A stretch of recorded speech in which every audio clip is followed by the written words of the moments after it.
দুঃখের কথা বলবো না সুখের কথা বলবো বুঝতে পারতেছি না। এই যে 31 তারিখ মাশাআল্লাহ দিলে বেতন ঢুকছে আমার। স্যালারি অ্যামাউন্টটা রিভিল করে দিলাম।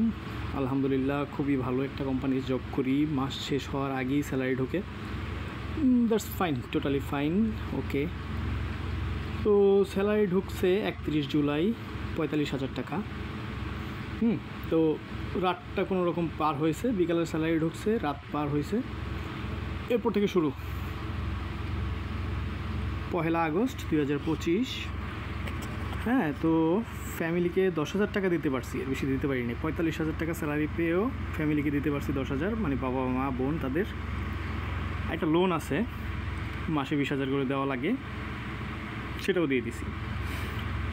ওয়াইফের হাত খরচের জন্য তো দেয়া লাগে, ও ছেলে বাসায় থাকে, আমি তো দূরে থাকি, তো তার জন্য দিলাম 20,000। এবং আমি যেখানে থাকি ঢাকায় বাসা ভাড়া 3500 টাকা, ক্লিয়ার। তো 45,000 স্যালারির মধ্যে প্রথম দিনই 35,500 টাকা নাই। চলেন এরপর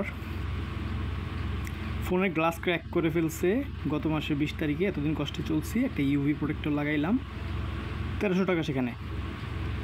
কাজের সাইটে খরচ আছে আনুষঙ্গিক, গত মাস থেকে পাওনা হইতে হইতে 3500 টাকা, 4,000 টাকার উপরে জমছিল, 3500 টাকা দিছি। আর সবাইকে মিলে লাঞ্চ করাইছি 700 টাকা। তো 2 অগাস্ট গেল 5,500 টাকা।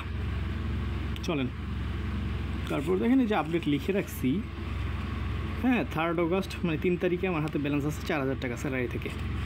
এরপর বিকাশ আমাকে লোন দেয়, ইদানিং লেনদেন খুব ভালো, বিকাশ লোন দেয়। সো বিকাশ লোন পরিশোধ করলাম 1,500 টাকা, গত মাসে যেটা নিয়েছিলাম।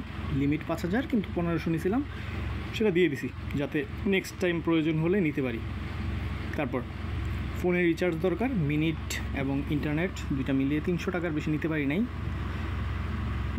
সারাদিনের খাবারের খরচ গেছে 250 টাকা।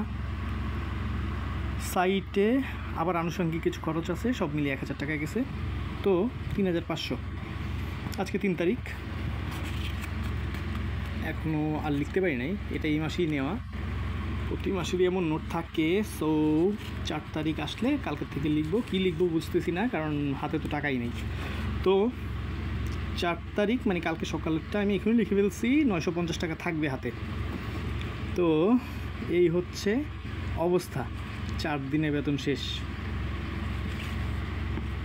এখন বেতন ঢুকছে 2 দিন আগে, সেটার খুশি হব নাকি 2 দিনের মাথায় স্যালারি গায়েব হয়ে গেল তার জন্য দুঃখ প্রকাশ করব, বুঝতে পারতেছি না।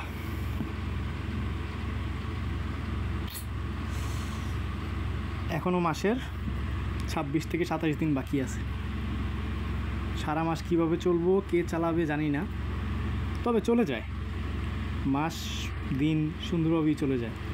হয়তো আরও 1,000-5 লোন হবে, কিন্তু মাস চলে যাবে। থাকা খাওয়ার কষ্ট হবে, কিন্তু মাস চলে যাবে। ভাইরে, বেড়া হয়ে জন্ম নেওয়া খুব কষ্টের।